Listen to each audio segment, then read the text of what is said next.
আসসালামু আলাইকুম, আমি শিরিন সুলতানা চলে আসলাম আজকে নতুন একটি পর্ব নিয়ে। এই মুহূর্তে আলোচনা করব বই পড়া প্রবন্ধটির একটি সৃজনশীল নিয়ে, যেটা কুমিল্লা বোর্ড 2025 সালে এসেছে। তো চলো বই পড়ার এই সৃজনশীলটা আমরা এখন সমাধান করে ফেলি। তো আমাদের এখানে দুইটি দৃশ্যকল্প আছে। দৃশ্যকল্প মানে হচ্ছে উদ্দীপক, দুটি উদ্দীপক আছে এবং এই তুলনায় আমাদের এখানে প্রশ্ন এসেছে। তো প্রথমত আমরা ক এবং খ ব্যাখ্যা করে নিই, তারপর আমরা বাকি দুইটা আলোচনা করার চেষ্টা করি। কিসের দাবি রক্ষা না করলে মানুষের আত্মা বাঁচে না? অবশ্যই মনের দাবি রক্ষা না করলে মানুষের আত্মা বাঁচে না। তাহলে আমাদের এখানে উত্তর হচ্ছে ক, সরি ক না, মানে মনের দাবি রক্ষা না করলে মানুষের আত্মা বাঁচে না, এটা হচ্ছে আমাদের ক নাম্বার প্রশ্ন। দেখো এখানে এভাবেই দেওয়া আছে, মনের দাবি রক্ষা না করলে মানুষের আত্মা বাঁচবে না, তার মানে হচ্ছে আমাদের এই একের উত্তর ক। এবার খ নাম্বার দেখি, লেখক লাইব্রেরিকে স্কুল কলেজের উপর স্থান দেন কেন? কেন সে লাইব্রেরিকে স্কুল কলেজের উপর স্থান দিয়েছেন? চলো এটা আমরা একটু স্পেসিফিকভাবে ব্যাখ্যা করি।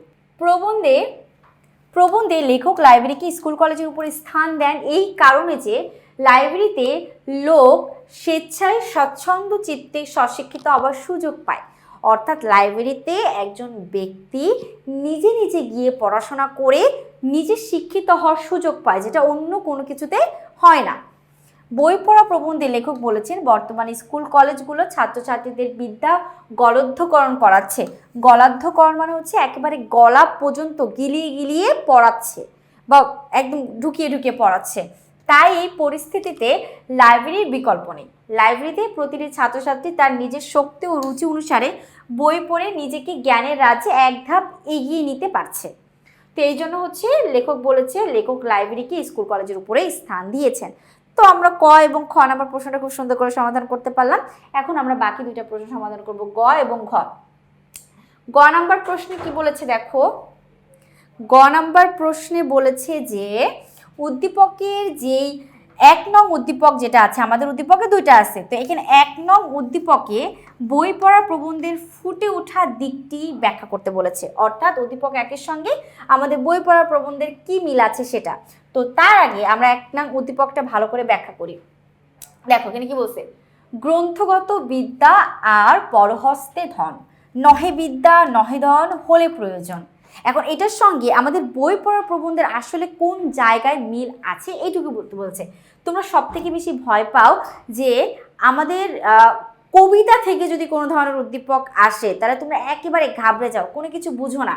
তো এখন আমরা যদি গ নাম্বার প্রশ্নটা সুন্দর করে ব্যাখ্যা বিশ্লেষণ করি, দেখো উদ্দীপকের দৃশ্যকল্প 1-এ বই পড়ার প্রবন্ধের জোর করে বিদ্যা গলদ্ধকরণের বিষয়টি ফুটে উঠেছে।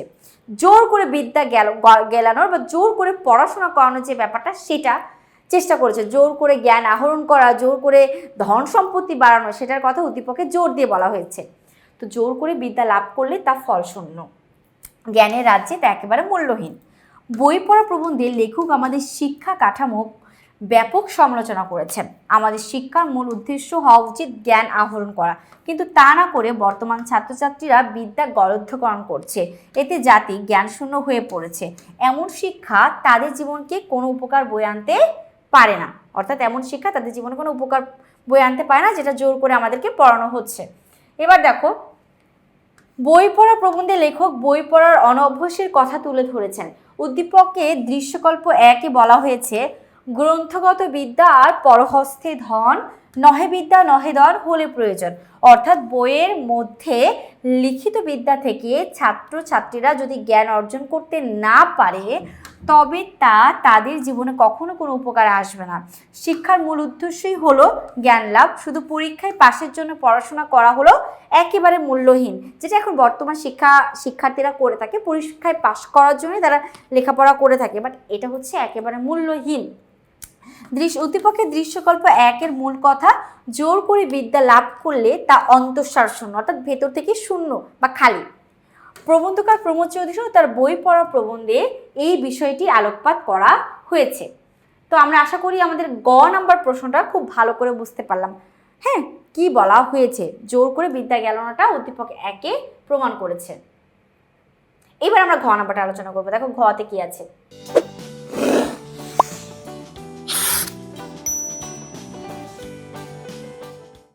উদ্দীপকের দৃশ্যকল্প 2-এর ভাবনা যেন লেখকের চিন্তারই প্রতিফলন। মন্তব্যটি বই পড়া প্রবন্ধের আলোকে বিচার করব।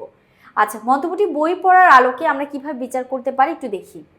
উদ্দীপকের দৃশ্যকল্প 2 এর ভাবনা যেন লেখকেরই চিন্তার প্রতিফলন। আচ্ছা 2 নম্বর উদ্দীপকটা আসলে আমরা পড়ি নাই। 2 নম্বর উদ্দীপকটা আমি একটু ভালো করে পড়ি। আমাদের ঘ নম্বর প্রশ্ন কি করেছে? ঘ নম্বর প্রশ্ন করেছে উদ্দীপকের দৃশ্যকল্প 2 এর ভাবনা যেন লেখকের চিন্তারই প্রতিফলন। আমাদের 2 নম্বর উদ্দীপকটা পড়ি, তারপর আনসার করি, নাহলে তো আমরা আসলে পারবো না বা বুঝবো না। লাইব্রেরি জাতির সভ্যতা উন্নতির মানদণ্ড, কারণ বুদ্ধির জাগরণ ভিন্ন জাতীয় আন্দোলন, হুজুগপ্রিয়তা ও ভাববিলাসিতার নামান্তর। আর পুস্তক অধ্যয়ন ব্যতীত বুদ্ধির জাগরণ অসম্ভব। লাইব্রেরির শ্রেষ্ঠতা এইখানে যে তা আমাদের ডাল ভাতের ব্যবস্থা না করতে পারলেও সভ্যতার আদর্শটি অক্ষুণ্ণ রেখে আমাদের আলোক অভিসারী করে তুলতে পারে।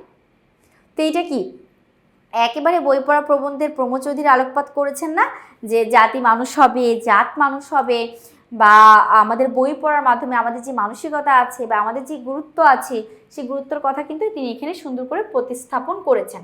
তো যদি আমরা এখানে সুন্দর করে একটু ব্যাখ্যা করি, দেখো উদ্দীপকের দৃশ্যকল্প 2 এর ভাবনা যেন লেখকের চিন্তারই প্রতিফলন। মন্তব্যটি একেবারে যথার্থ। লেখক মানুষের জ্ঞানের বিকাশের জন্য নগরে নগরে, গ্রামে গ্রামে লাইব্রেরি প্রতিষ্ঠার কথা বলেছেন। বই পড়া প্রবন্ধে লেখক বই পড়ার গুরুত্ব সম্পর্কে তার গুরুত্বপূর্ণ মতামত প্রকাশ করেছেন।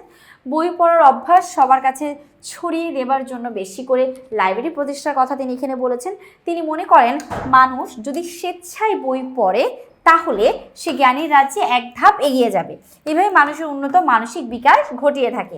তারপরে পরবর্তী অপশন আমরা পরবর্তী প্যারা আমরা যেভাবে সাজাবো সেটা হচ্ছে বই পড়া প্রবন্ধে লেখক বই পড়ার গুরুত্ব তাৎপর্য ব্যবহার করেছেন। একটি জাতির মানসিক বিকাশ ও তার সমৃদ্ধির জন্য বই পড়া, জ্ঞান ও সাহিত্য চর্চার কোনো বিকল্প নেই।